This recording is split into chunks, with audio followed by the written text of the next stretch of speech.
Intervention militaire de la CEDEAO au Togo, possibilité ou nécessité? Dans un récent commentaire sur une page Facebook, un Togolais s'insurgeait contre l'éventualité d'une intervention militaire de la CEDEAO au Togo, afin d'imposer sa feuille de route. Pour justifier son opposition à une telle éventualité, l'auteur traitait le président nigérian Muhammadu Buhari d'incompétence dans la gestion des affaires internes de son propre pays, ce qui, selon lui, le disqualifierait d'une intervention dans le règlement des problèmes d'un autre pays. Les réactions furent nombreuses, les unes aussi passionnées que les autres. Certaines réactions abordaient la question sous l'angle de la possibilité, alors que d'autres se souciaient beaucoup plus de l'utilité d'une telle intervention. Qu'en est-il de la pertinence de ces réactions? La CEDEAO peut-elle intervenir militairement au Togo? Depuis son premier déploiement au tout début de la guerre civile du Libéria jusqu'à la récente intervention dans la crise post-électorale en Gambie, la CEDEAO a prouvé qu'elle peut intervenir dans tout pays membre dans lequel la paix civile est menacée, et dont l'armée nationale refuse ou a du mal à jouer son rôle de défense ou de protection des populations civiles. Le cas récent de la Gambie prouve que ce n'est pas seulement dans les zones en guerre que la CEDEAO intervient, elle le fait aussi dans les zones sur le point de sombrer dans la guerre. En l'état actuel des choses, le régime togolais a montré qu'il est tellement allergique à l'idée d'alternance politique, qu'il préférerait précipiter le pays dans l'abîme et embraser la sous-région. Donc si la CEDEAO remarque que le Togo est sur le point de sombrer dans un conflit, elle interviendra. Ce serait un scénario dont aucun Togolais ne serait fier, mais ce ne serait qu'une conséquence de la logique suicidaire que le régime a sciemment choisie au nom de la conservation du pouvoir. Cela nous amène à une deuxième question, y a-t-il risque de guerre civile au Togo? Certains analystes soutiennent que le risque de guerre est minime au Togo compte tenu, soit de la nature pacifique de la révolte contre le régime togolais, soit de la nature non violente du Togolais, ou même à cause de la supposée puissance de notre armée.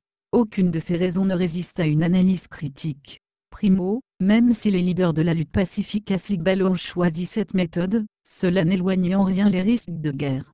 Les contestations contre le régime syrien, lui aussi de père en fils, et libyen ont commencé dans la non-violence. Nous connaissons la suite après que ces régimes aient choisi de répondre par la méthode forte. Secondo, il n'y a pas de peuple pacifique pas plus qu'il n'y a de peuple violent. Chaque peuple réagit en fonction des circonstances du moment. Les Libériens se prenaient pour un peuple pacifique jusqu'à ce que les exactions de Samuel Doe poussent Charles Taylor et compagnie à prendre les armes. La banalisation de la violence et la descente aux enfers du pays ont commencé à partir de ce moment-là.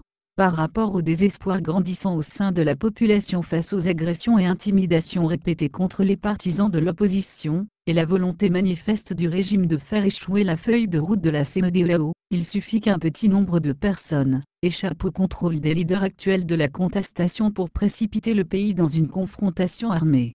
Tertio, aucune armée nationale, aussi puissante soit-elle, ne peut empêcher l'éclatement d'une guerre. De plus, étant donné la nature des conflits armés à l'heure actuelle, aucune armée ne peut facilement venir à bout d'une révolte armée de manière assez rapide.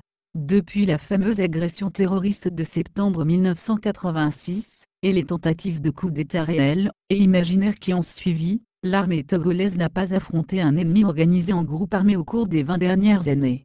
Donc sa puissance réside sur l'image qu'elle donne dans ses rapports avec les civils togolais. Enfin, il faut ajouter à ces trois facteurs ce que beaucoup de Togolais soupçonnent, la volonté délibérée du régime de plonger le Togo dans un conflit juste pour conserver du pouvoir. Le chaos et l'épouvantail que les régimes autocratiques aiment brandir pour justifier leur maintien ad vitam aeternam, et le régime du Togo n'hésitera pas à en faire de même.